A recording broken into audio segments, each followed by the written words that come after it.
it chapter by chapter, one bite at a time. So many adventures and mountains we can climb. Take it word for word, line by line, one bite at a time.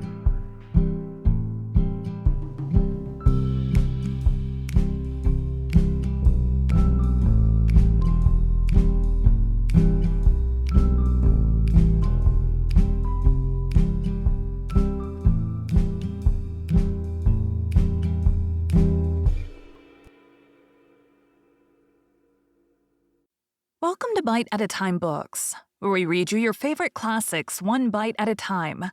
My name is Bree Carlile, and I love to read, and wanted to share my passion with listeners like you. If you want to know what's coming next and vote on upcoming books, sign up for our newsletter at biteatatimebooks.com. You'll also find our new t-shirts in the shop, including podcast shirts and quote shirts from your favorite classic novels. Be sure to follow my show on your favorite podcast platform so you get all the new episodes.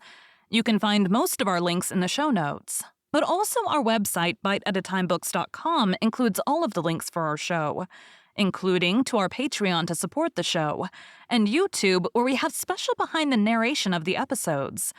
We're part of the Bite at a Time Books Productions Network. If you'd also like to hear what inspired your favorite classic authors to write their novels, and what was going on in the world at the time, check out the Bite at a Time Books Behind the Story podcast, wherever you listen to podcasts. Please note, while we try to keep the text as close to the original as possible, some words have been changed to honor the marginalized communities who've identified the words as harmful, and to stay in alignment with Bite at a Time Books' brand values. Today we'll be continuing The Strange Case of Dr. Jekyll and Mr. Hyde by Robert Louis Stevenson. The Carew murder case. Nearly a year later, in the month of October 18, London was startled by a crime of singular ferocity and rendered all the more notable by the high position of the victim. The details were few and startling. A maidservant living alone in a house not far from the river had gone upstairs to bed about 11. Although a fog rolled over the city in the small hours, the early part of the night was cloudless, and the lane, which the maid's window overlooked, was brilliantly lit by the full moon. It seemed she was romantically given, for she sat down upon her box, which stood immediately under the window, and fell into a dream of musing. Never, she used to say, with streaming tears when she narrated that experience, never had she felt more at peace with all men or thought more kindly of the world. And as she so sat, she became aware of an aged, beautiful gentleman with white hair, drawing near along the lane and advancing to meet him. Another and very small gentleman to whom at first she paid less attention. When they had come within speech, which was just under the maid's eyes, the older man bowed and accosted the other with a very pretty manner of politeness. It did not seem as if the subject of his address were of great importance. Indeed, from his pointing, it sometimes appeared as if he were only inquiring his way. But the moon shone on his face as he spoke, and the girl was pleased to watch it. It seemed to breathe such an innocent and old-world kindness of disposition. It was something high, too, as of a well-founded self-content. Presently, her eye wandered to the other, and she was surprised to recognize in him a certain Mr. Hyde, who had once visited her master and for whom she had conceived a dislike.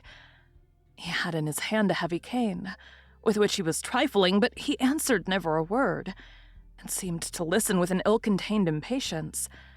And then, all of a sudden, he broke out in a great flame of anger, stamping with his foot, brandishing the cane and carrying on, as the maid described it, like a madman. The old gentleman took a step back, with the air of one very much surprised and a trifle hurt, and at that Mr. Hyde broke out of all bounds and clubbed him to the earth. And next moment, with ape-like fury, he was trampling his victim underfoot and hailing down a storm of blows, under which the bones were audibly shattered and the body jumped upon the roadway. At the horror of these sights and sounds, the maid fainted. It was 2 o'clock when she came to herself and called for the police. The murderer was gone long ago, but there lay his victim in the middle of the lane, incredibly mangled. The stick with which the deed had been done, although it was of some rare and very tough and heavy wood, had broken in the middle under the stress of this insensate cruelty, and one splintered half had rolled in the neighboring gutter. The other, without doubt, had been carried away by the murderer. A purse and gold watch were found upon the victim, but no cards or papers, except a sealed and stamped envelope which he had been probably carrying to the post, and which bore the name and address of Mr. Utterson. This was brought to the lawyer the next morning before he was out of bed, and he had no sooner seen it and been told the circumstances than he shot out a solemn lip. "I shall say nothing till I've seen the body," said he. "This may be very serious. Have the kindness to wait while I dress." And with the same grave countenance he hurried through his breakfast and drove to the police station, whither the body had been carried. As soon as he came into the cell, he nodded. "Yes," said he, "I recognize him. I'm sorry to say that this is Sir Danvers Carew." "Good God, sir!" exclaimed the officer. "Is it possible?" And the next moment his eye lighted up with professional ambition. "This will make a deal of noise," he said, "and perhaps you can help us to the man." And he briefly narrated what the maid had seen and showed the broken stick. Mr. Utterson had already quailed at the name of Hyde, but when the stick was laid before him, he could doubt no longer. Broken and battered as it was, he recognized it for one that he had himself presented many years before to Henry Jekyll. "Is this Mr. Hyde a person of small stature?" "Particularly small and particularly wicked-looking is what the maid calls him," said the officer. Mr. Utterson reflected, and then raising his head, "If you will come with me in my cab," he said, "I think I can take you to his house." It was by this time about 9 in the morning, and the first fog of the season. A great chocolate-colored pall lowered over heaven, but the wind was continually charging and routing these embattled vapors, so that as the cab crawled from street to street, Mr. Utterson beheld a marvelous number of degrees and hues of twilight. For here it would be dark like the back end of evening, and there would be a glow of a rich, lurid brown like the light of some strange conflagration, and here, for a moment, the fog would be quite broken up, and a haggard shaft of daylight would glance in between the swirling wreaths. The dismal quarter of Soho seen under these changing glimpses, with its muddy ways and slanternly passengers and its lamps, which had never been extinguished or had been kindled afresh to combat this mournful reinvasion of darkness, seemed in the lawyer's eyes like a district of some city in a nightmare. The thoughts of his mind, besides, were of the gloomiest dye, and when he glanced at the companion of his drive, he was conscious of some touch of that terror of the law and the law's officers, which may at times assail the most honest. As the cab drew up before the address indicated, the fog lifted a little and showed him a dingy street, a gin palace, a low French eating house, a shop for the retail of penny numbers and twopenny salads, many ragged children huddled in the doorways, and many women of many different nationalities passing out, key in hand, to have a morning glass.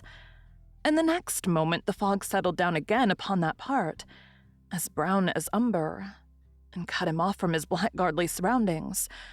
This was the home of Henry Jekyll's favorite, of a man who was heir to 250,000 sterling.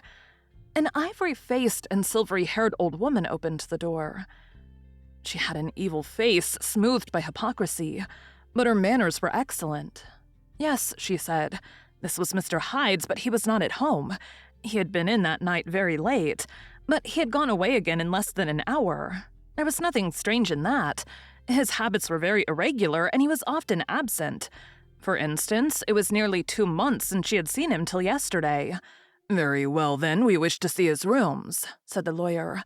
And when the woman began to declare it was impossible, "I'd better tell you who this person is," he added. "This is Inspector Newcomen of Scotland Yard." A flash of odious joy appeared upon the woman's face. "Ah," said she, "he is in trouble. What has he done?" Mr. Utterson and the inspector exchanged glances. "He don't seem a very popular character," observed the latter.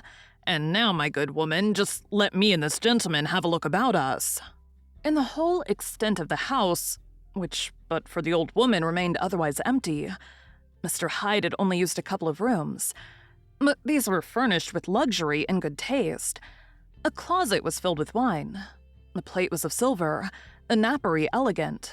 A good picture hung upon the walls, a gift, as Utterson supposed, from Henry Jekyll, who was much of a connoisseur, and the carpets were of many plies and agreeable in color.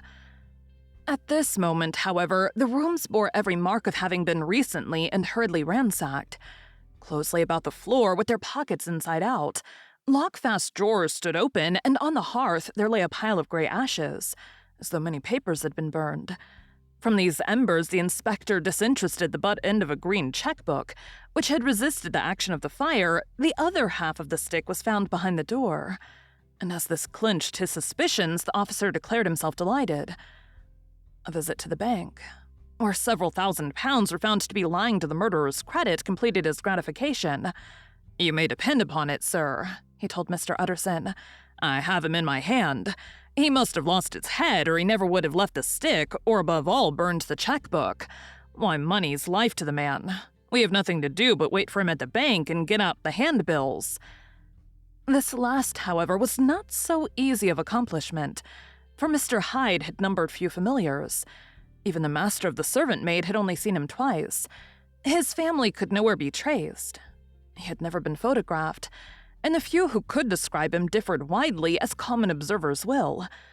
Only on one point were they agreed, and that was the haunting sense of unexpressed deformity with which the fugitive impressed his beholders. Thank you for joining Bite at a Time Books today, while we read a bite of one of your favorite classics. Again, my name is Bree Carlile, and I hope you come back tomorrow for the next bite of the strange case of Dr. Jekyll and Mr. Hyde. Don't forget to sign up for our newsletter at biteatatimebooks.com and check out the shop. You can check out the show notes or our website, biteatatimebooks.com, for the rest of the links for our show. We'd love to hear from you on social media as well.